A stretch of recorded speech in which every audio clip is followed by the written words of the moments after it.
یاجوج و ماجوج مفسدون فی الارض، کیا ذوالقرنین آپ اللہ کے نیک بزرگ ہیں، آپ آئے ہیں اللہ اللہ سکھا رہے ہیں لوگوں کو، دین کی دعوت دے رہے ہیں، توحید کی دعوت دے رہے ہیں، تو ایک کام ہمارا کر دیں کہ ایک قوم ہے یاجوج اور ماجوج جس نے زمین میں فساد مچا کے رکھا ہوا ہے۔ اب سوال یہ پیدا ہوتا ہے کہ جب اس قوم میں کچھ سمجھنے کی صلاحیت ہی نہیں تھی تو ان کو یہ کیسے پتہ چل گیا کہ یہ ذوالقرنین اللہ کے نیک بندے ہیں، اور پھر ان سے بات چیت بھی ہوئی اور ذوالقرنین نے ان کو آگے یہ بھی بتایا کہ میں دونوں پہاڑوں کے درمیان سیسا پلائی ہوئی دیوار بنا کے ان پہاڑوں کو بند کر دوں گا، اس میں میرے ساتھ یہ تعاون کرو، تو یہ سب کانورزیشن ہوئی کیسے؟ تو اس کا جواب آسان ہے، ظاہر ہے جتنی بھی بیوقوف قوم ہو کسی نہ کسی طریقے سے اشاروں سے، ترجمان سے، مختلف طریقوں سے اس کو، تھے تو بہرحال انسان نا، کوئی گدھے گھوڑے یا کوئی بندر تو نہیں تھے انسان۔ تو قرآن کا منشا صرف یہ ہے کہ ان کے ساتھ ذوالقرنین کو سمجھنے اور سمجھانے میں بہت زیادہ پریشانی ہوئی، تو مقصد صرف یہ بتانا ہے کہ بہت ہی کوئی بیوقوف قسم کی قوم تھی۔ تو باقی قرآن پھر جو واقعے کی تکمیل کے لیے پھر بیچ میں بہت ساری چیزوں کو حذف کر دیتا ہے جو غیر ضروری ہوتی ہیں۔ اب عقل مند یہ بات سمجھ جائے گا کہ ذوالقرنین اور ان کے درمیان جو بات چیت ہوئی اس میں حضرت ذوالقرنین کو بہت زیادہ مشکلات پیش آئیں، ان کی بات کو سمجھنے میں بھی اور سمجھانے میں بھی۔ تو آگے پھر قرآن جو ہے نا کہ جو ان کا جو بڑا مقصد تھا وہ بہرحال حاصل ہو گیا، وہ اشاروں سے ہوا ہو، وہ کوئی ترجمان کے ذریعے ہوا ہو یا کسی بھی طرح سے ہوا ہو، تو ذوالقرنین نے بھی، حضرت ذوالقرنین نے بھی کوئی حل نکالا ہوگا نا کہ اس قوم کی بات کو سمجھنے کی ہم کوشش کریں، ان کو بہرحال دین کی دعوت دی ہوگی۔ تو یہ اس اشکال کا جواب تو یہ ہے، کیونکہ قالو کا مطلب یہاں نہیں ہے کہ آئے انہوں نے ذوالقرنین کی زبان میں بات کرنا شروع کر دی، جو بھی اپنی زبان میں جس طرح سے بھی بات کی، چاہے اشارہ سے کی ہو یا ترجمان کے ذریعے کی ہو۔ دوسری بات یہ ہے کہ انہوں نے حضرت ذوالقرنین کی طاقت کا تو اندازہ لگا لیا تھا کہ یہ اتنے پاورفل ایک لشکر کے ساتھ آئے ہیں اور ان کے پاس اتنا اسلحہ ہے، اتنے گھوڑے ہیں، تو یہ ہنر مند ہیں۔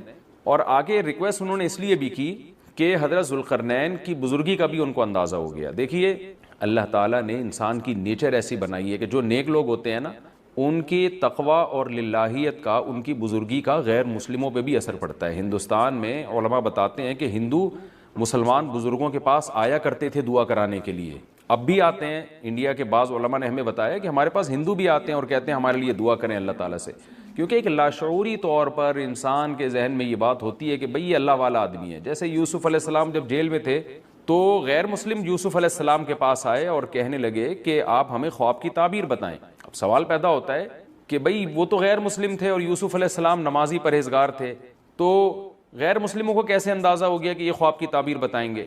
اس کا جواب یہی ہے کہ لاشعوری طور پر اللہ نے دلوں میں ایک ہیبت ڈالی ہوتی ہے پرہیزگار لوگوں کی، ایک روب ڈالا ہوا ہوتا ہے اور ایک عظمت ڈالی ہوئی ہوتی ہے۔ تو یوسف علیہ السلام کے پاس آنے والے لوگوں کو یہ بات معلوم تھی کہ یہ عظیم انسان ہے اور یہ ان کو اللہ تعالیٰ وہ باتیں بتا دے گا جو ہمیں نہیں بتاتا، اللہ ان کو خواب کی تعبیر سمجھا دے گا، ہم نہیں سمجھ سکتے۔ تو یہ ایک لاشعور میں انسان کے ہوتی ہے یہ بات، اور بھی اس پہ بہت ساری مثالیں ہیں، لیکن میں پھر وہ ہمارا یہ لیکچر جس کو ہم فوکس کر رہے ہیں وہ رہ جائے گا۔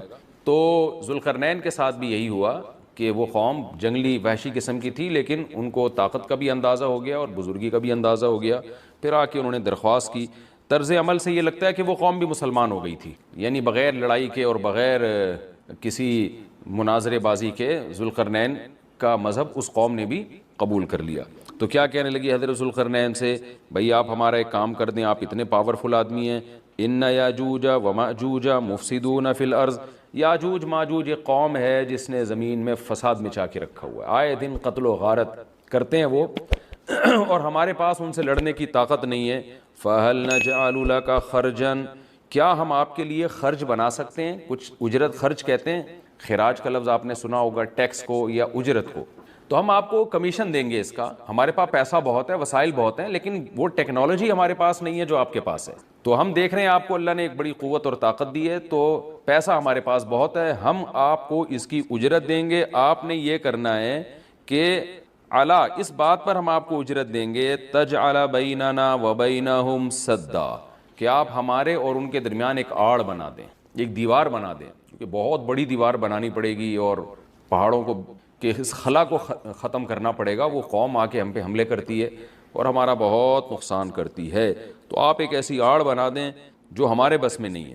قال ما مکنی فیہ ربی خیر، ذوالقرنین نے فرمایا میرے رب نے جو مجھے ٹھکانہ دیا ہے، طاقت دی ہے، وہ بہتر ہے۔ کیا مطلب؟ مجھے تمہاری اجرت کی ضرورت نہیں ہے، میرے پاس بہت وسائل ہیں۔ دیکھیں استغنا بہت بڑی نعمت ہے. سلیمان علیہ السلام کا بھی یہی انداز تھا. جب ملکہ سبا نے ہدیے دے کے بھیجا نا تو سلیمان علیہ السلام نے بھی یہ فرمایا تھا ما آتانی اللہ خیر مما آتاکم, مجھے جو اللہ نے وسائل دیے ہیں وہ تم سے بہت زیادہ ہیں. تو ایسے موقع پہ اس طرح کی بات کرنا یہ تکبر نہیں کہلاتا, بلکہ یہ عین شکر ہے کہ بھائی میں کیوں کسی سے مانگوں. آپ نے بعض دفعہ مالداروں کو دیکھا ہوگا وہ یہ جملہ کہتے ہیں بھائی ہم کسی کے محتاج نہیں ہیں. تو اس جملے میں اگر اللہ کے شکر کی نیت ہے تو یہ اچھا جملہ ہے, اور اگر نیت ہے دوسرے کو نیچا دکھانا پھر یہ تکبر ہے. تو بعض وہمی لوگ کیا کرتے ہیں, کوئی بھی اس طرح کا جملہ زبان سے نکال دے تو فوراً اس پہ تکبر کا فتویٰ ٹھوک دیتے ہیں. یہ ٹھیک نہیں ہے. تو اس طرح کے جملے پیغمبروں سے بھی ثابت ہیں تو اور اہل اللہ سے بھی ثابت ہیں. حضرت ذوالقرنین نے فرمایا بھائی پیسوں کی مجھے ضرورت نہیں ہے, ما مکنی فیہ ربی, میرے رب نے جو مجھے وسائل دیے ہیں خیرن وہ بہت بہتر ہیں. تم کیا دو گے مجھے, کتنے پیسے دے دو گے؟ ہاں مجھے افرادی قوت کی ضرورت ہے, کیونکہ اتنے بھاری بھرکم پتھر اٹھا کے پہاڑوں پہ لے کے جانا, لوہے کی پلیٹیں لے کے جانا, اس کے لیے افراد چاہیے, مزدور چاہیے, لیبر چاہیے. فَأَعِينُونِي بِقُوَّةٍ, تم مجھے میری مدد کرو قوت کے ساتھ. قوت چاہیے مجھے, پاور چاہیے, افرادی قوت چاہیے. یہاں قوت سے مراد ہے وسائل چاہیے, لیبر چاہیے, مزدور چاہیے. تو اجعل بینکم وبینہم ردما, میں تمہارے اور ان کے درمیان آڑ بنا دوں گا, دیوار بنا دوں گا. آتونی زبر الحدید, وہ قوت یہ چاہیے کہ دو تم مجھے لوہے کی پلیٹیں, یعنی اوپر چڑھانے میں میری مدد کرو ان کی. تو وہ افراد چاہیے ہمیں بہت بڑی تعداد میں جو لوہے کی پلیٹوں کو لے کے پہاڑوں کے اوپر چڑھیں, اور کوئی بھی اس وقت جو بھی طریقہ انہوں نے اختیار کیا ہوگا ان پلیٹوں کو ہم دونوں پہاڑوں کے بیچ میں رکھیں گے. حتی اذا ساوا بین الصدفین, یہاں تک کہ جب دونوں کنار, صدف کہتے ہیں پہاڑ کے کنارہ, دونوں کناروں کے درمیان ان لوہے کی پلیٹوں کو. اچھا یہاں بھی اندماج ہے, صنعت اندماج کا مطلب بہت سے واقعات قرآن بیچ میں حذف کر رہا ہے. تو ایسا ہی نہیں ہے کہ بنی بنائی پلیٹیں, انہوں نے کوئی اسٹیل مل تھی اور وہ پلیٹیں پہلے سے تیار رکھی ہوئی تھیں. ظاہر ہے ذوالقرنین نے کیا کیا, لوہا جمع کیا پہلے. حضرت ذوالقرنین نے کس قدر محنت لگی ہوگی, پہاڑوں کے درمیان بہت زیادہ لوہا چاہیے. تو کہاں سے پتہ نہیں کتنے مہینے کا یہ پروسیس ہوگا, کتنے سال اس پروجیکٹ میں لگے ہوں گے, کہاں سے لوہا جمع کیا ہوگا. ہو سکتا ہے زمین میں کھدائی کا کام شروع کیا ہو پہلے, کہ زمین سے لوہا نکالیں ہم, پھر اس لوہے کو گرم کر کے اس کو بھٹیوں میں گرم کر کے کیسے پلیٹوں کی شکل میں تبدیل کیا ہوگا. تو یہ کوئی آسان کام نہیں ہے, لیکن قرآن نے اس پورے واقعے کو حذف کر دیا اور مختصراً بیان کیا. آتونی زبر الحدید, جو لوہے کی پلیٹیں ہم نے تیار کی ہیں وہ لا کے دو. حتی اذا ساوا بین الصدفین, جب ان پلیٹوں کو دونوں پہاڑوں کے بیچ میں ایسے نصب کرنا شروع کر دیا. ایک پلیٹ آئے, پھر دوسری پلیٹ, پھر تیسری پلیٹ. یعنی اگر ایسے کر کے پلیٹ لگاتے تو یہ تو پلیٹ تو بہت ہلکی ہوتی, یاجوج ماجوج اس میں سوراخ کر دیتے یا کچھ بھی اس کو توڑ دیتے یا جلا دیتے, پگھلا دیتے بھٹی کے ذریعے, کچھ بھی کر سکتے تھے. تو پلیٹوں کو ایسے کر کے رکھا گیا کہ چوڑائی میں جو ہے وہ دیوار بنے. قال انفخوا, تو ذوالقرنین نے کہا اب ان میں آگ بھڑکاؤ. انفخوا کا مطلب پھونک مارنا ہے, لیکن یہاں پھونک سے بھٹی کی جو گرم کرنے کے لیے جو ہوا ڈالی جاتی ہے نا, جو جیسے آپ نے دیکھا ہوگا نا پرانے زمانے میں خواتین جو تھیں وہ بوڑھی مائیں کیا کرتی تھیں, دادیاں, وہ ایک پائپ لے کے نا کوئلوں میں پھونک مارتی تھیں. اس سے کیا ہوتا ہے, وہ ٹیمپریچر بڑھتا ہے. آج بھی میں نے گاؤں دیہاتوں میں دیکھا ہے بھٹیوں میں کہ وہ ہوا کا پریشر بنانے کے لیے انہوں نے کچھ دیسی قسم کی مشینیں لگائی ہوئی ہوتی ہیں. ایک صاحب کو میں نے دیکھا وہ سائیکل کا پہیے پہ پتہ نہیں کون سی مشین لگائی ہوئی ہے, اس سائیکل گھمائے جا رہے ہیں, ادھر سے ہوا نکل رہی ہے اور وہ لوہا پگھلنا شروع ہو گیا. تو بھٹی میں جو پہلے زمانے میں ٹیمپریچر بڑھایا جاتا تھا وہ ہوا کا پریشر بڑھا کے ہی بڑھایا جاتا تھا, یا ہو سکتا ہے کوئی گیس ہو جس کا پریشر بڑھانے کو انفخو سے تعبیر کیا جا رہا ہے. حتی اذا جعلہ نارا, یہاں تک کہ جب ان پلیٹوں کو بہت زیادہ گرم کر دیا اور آگ کی طرح, وہ پلیٹیں بیچ میں نصب کر کے نا آگ کی طرح پگھلنے لگیں, پانی کی طرح وہ پگھلنے لگیں. تو قال آتونی افرغ علیہ قطرہ, جب وہ گرم ہو گئی نا بہت زیادہ, تو پہلے سے تانبا پگھلا کے رکھا ہوا تھا. یہاں بھی وہی تفصیل ہے کہ حضرت ذوالقرنین نے جو اتنا زیادہ تانبا پگھلا کے پہلے سے بالکل وہ پانی کی طرح تانبا پگھلایا ہوا تھا. میں نے دیکھا ہے جو کاپر ہے پگھلتا ہوا بھٹیوں میں, مجھے تو ایسی چیزیں دیکھنے کا بڑا شوق ہے. تو وہ اتنا زیادہ اس کا ٹیمپریچر ہوتا ہے نا کہ ایسا لگتا ہے جیسے جہنم کی آگ ہے. اللہ ہم سب کو محفوظ رکھے. تو میں کبھی کبھار جب یہ آیت پڑھتا ہوں تو میں سوچتا ہوں کہ کتنا بڑی مقدار میں حضرت ذوالقرنین نے کہاں سے تانبا جمع کیا ہوگا, پھر اس کو کیسے اس زمانے میں جو صدیوں پرانی بات ہے، جب ٹیکنالوجی نے اتنی ترقی نہیں کی تھی، اس کا تو عشر اشیر بھی نہیں تھا، لیکن کیسے اس کو پگھلایا ہوگا انہوں نے، حضرت ذوالقرنین نے. تو وہ کسی دیگڑے میں جناب اتنا زیادہ، پھر دیگ کہاں سے لائے ہوں گے، وہ دیگ تو خود پگھل جائے گی. اس کے لیے مخصوص قسم کی ایک کوئی میٹل ہوتا ہے کہ اس کا ٹیمپریچر اور تانبے کا ٹیمپریچر میں فرق ہوتا ہے، کہ تانبا جس ٹیمپریچر پہ پگھلے گا تو اس دھات کو، تانبے کو جس دیگ میں ڈالا جائے وہ اس ٹیمپریچر پہ نہ پگھلتا ہو، یا کوئی پتھر کی دیگ ہوگی، جو بھی ہوگا، لیکن بہرحال یہ ساری چیزیں محیر العقول ہیں. تو حضرت ذوالقرنین نے پہلے سے بہت بڑی مقدار میں تانبے کو پگھلا کے رکھا ہوا تھا. اب انہوں نے کہا کہ آتونی افرغ علیہ قطرہ، قطر کہتے ہیں تانبے کو. اب یہ جو ہے دو مجھے یہ، میں اب ان پلیٹوں کے اوپر جو گرمی سے جو پگھل رہی ہیں نا، ان کے اوپر تانبا ڈال دوں گا.